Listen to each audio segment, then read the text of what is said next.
All right, let's move on to concepts and axioms. I have a few more things here. Maybe if we're lucky, we'll get through everything. Structure.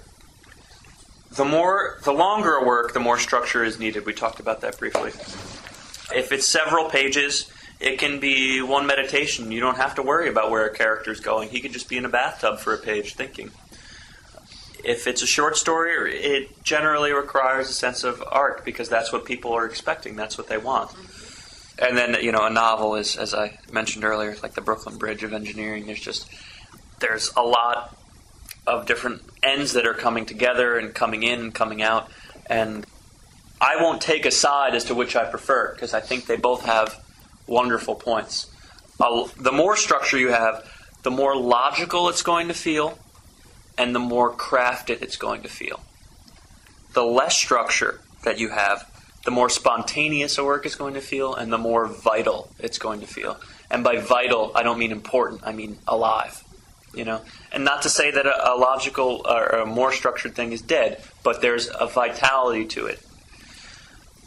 And I was use the examples of the woodworker and the whittler, and the chessmaster and the child. The woodworker, you look at a piece of furniture that's been done, and it's taken 6 months, and it has the dovetails and everything like that, and just the carvings, and it's just a beautifully constructed piece.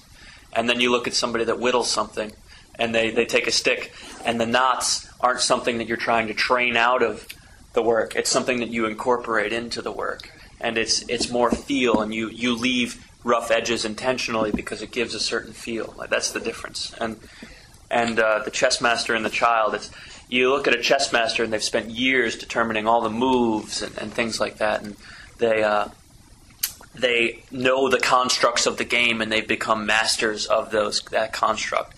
Whereas a child, when you watch a child play a game, they don't care about rules. When there's three kids gathered around that are 6 years old, they're just playing a game that doesn't make any sense. It doesn't have any rules. The rules change as it goes. Oh, yeah. That's mainly so whoever shouts last wins. Yeah, really a rule. That's the rule. I mean, they just imagine things. That's what they do.